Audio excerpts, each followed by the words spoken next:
How do? Time for another beer review. For this one, we are going to Vocation, and it is a can of Immortal Memory, a single malt barrel aged wee heavy coming in at 11.5% in a 440ml can.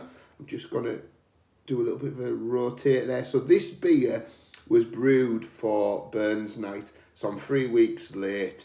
I think there's the main man. There's Rabbi there on the can. Don will probably confirm if he watches this video. I bought this for Super Bowl Sunday last week, and I didn't drink it. It's another. It feels like an absolute mess of reviews of me just clearing stock. But no, I went to a Super Bowl party on the weekend.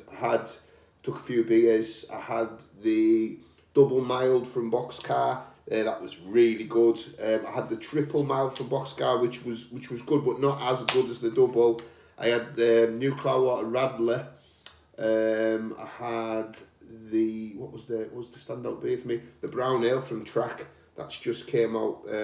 It's on Hopseen's channel. He's reviewed it. It's really good. I'd give that a whack. And I just didn't get round to drinking this one, so I brought it home. And my mate Owen also gave me a beer for Friday challenge, so even better. So it was a good night. It was a good Super Bowl. So yeah, going back to this beer. It says a glimmer of merriment and light at the end of the long, gloomy tunnel that is January. Tells you a little bit about Burns Night. So it's it looks like it's like a calendar series on the can. It looks like they must be doing something each month. I'm guessing, I might be wrong. So it says, we brewed one of Scotland's definitive beer styles, a wee heavy, a traditional recipe, and aged it for 13 months in, I'm going to get this wrong, Kalila. I don't know if I've got that right. And bourbon barrel, which laces the strong, dark, and malty-based beer with a boozy kick, followed by delicate notes of honeyed ginger, red berries, and a subtle bit distinct seaweed salinity from the peat. So there you go.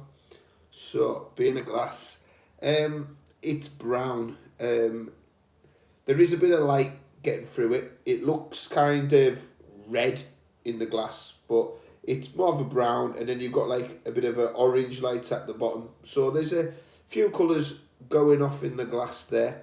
It's an off-white head. Beige is probably where I'd probably be with it. Get the nose. That peatiness is there.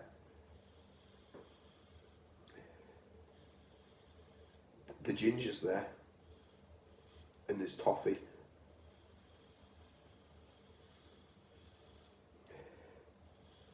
Yeah, it smells quite inviting. Right, let's dive in. Cheers, I've waffled on.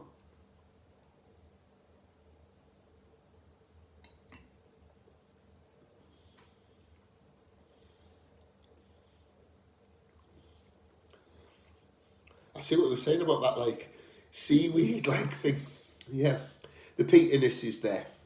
I wouldn't. It's kind of a delicate peatiness, but it hangs around. It's not really, really intense. So it's not. It's not like to the levels of.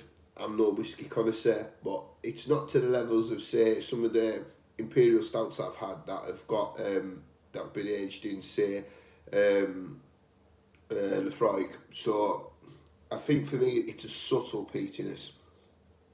But like I said, it's really hanging around in the aftertaste. I've had one sip and it's still there.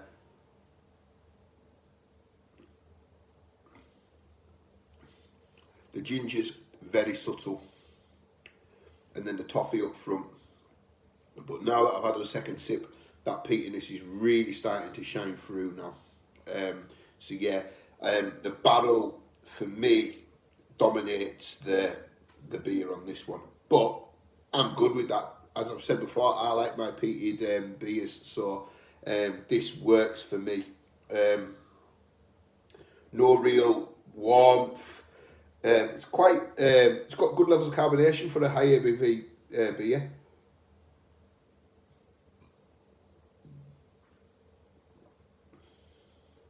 But all in all, it's pretty decent. I like that. So I'm going to recommend that. because I like my smoky beers. I've literally just last beer I've reviewed was Pentrich's We Need to Talk About Bacon, and I really liked it, but I think although it's a different kind of smoke, there is a bigger smoky properties about this beer than the previous one, so this one works more for me than that.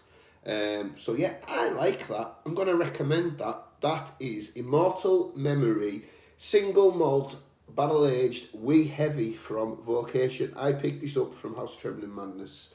So thank you for watching, and on to the next one. Cheers.